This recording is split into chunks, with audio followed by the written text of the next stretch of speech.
Westbrook mode na naman si Terdy Ravenna, kumamada ng 28 combined points para sa kanilang back-to-back game at Dwight Ramos hindi mapigilan. Pero bago yan ay gusto nyo bang kumita habang naglalaro? Dito lang yan sa legit betting site sa mundo na 1xBet. I-click lang ang link sa ating comment section at ilagay ang promo code na HOOPSPL para makakuha kayo ng up to 7,800 pesos bonus sa inyong first deposit. 50 pesos lang ang minimum cash in dito at makakapaglaro ka na.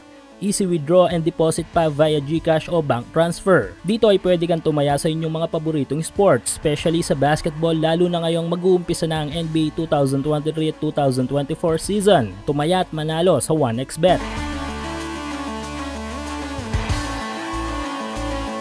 Isang talo at isang panalo ang nakuha ng team ng ating pambato na si Kai Sotto na Hiroshima Dragonflies kontra sa team ng Utsunomiya. Dahil dito ay tila talagang kailangan na ng Dragonflies si Kai. Same thing sa team ni Matthew Wright na Kyoto kontra Akita, kung saan ay nakapagtala ng 20 points si Wright ngunit hindi naman nakalaro sa kanilang second game. Nakaisang panalo at isang talo din ang team ni Carl Tamayo ni Ryokyu kontra dito sa team ng Yokohama. Na-sweep naman ang team ni Ray Parks na Nagoya Diamond Dolphins ang team ni RJ at Matt Aquino na Shinshu Brave Warriors. First game ay hindi nakakalaro si Matt Aquino habang si RJ naman ay naging limitadong laro kung saan ay wala itong naitalang puntos. Pagdating ng second game ay pareho na sila ni Matt na hindi nakakalaro habang si Parks ay nanatili ang magandang performance sa Nagoya.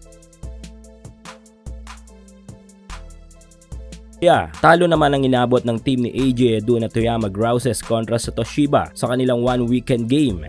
Pero grabe naman ang mga figures ni AJ sa game na ito, scoring 8 points, 14 rebounds, 6 assists at 2 steals. Na-sweep naman ang team ng ating Gilas do-it-all guard na si Dwight Ramos kontra dito sa team ng Seahorses. Pero kahit pa nga talo ay nakapagpakita naman ng magandang performance si Dwight. Sa first game pa lang ay impressive na mga figures ni Dwight, scoring 16 points, 4 rebounds, 1 assist at 2 steals. Habang sa second game ay nakapagtala naman si Dwight ng 10 points, 4 rebounds, 1 assist at 1 steal. Hirap din talaga ang mga opponent kay Dwight, especially sa mga atake nito sa basket kung saan ay tila hindi mapigil ito.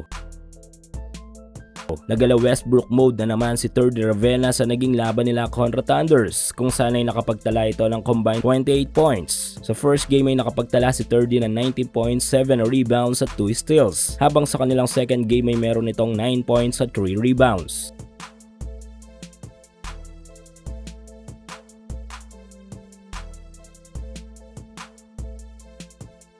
Sa Division 2 naman ay nakasweep din ang team ni Kiefer Ravenna na Shiga Lake Stars kontra sa team ng Bambitious. Kumamada si Keith ng 13 points sa first game at 4 points naman sa second game.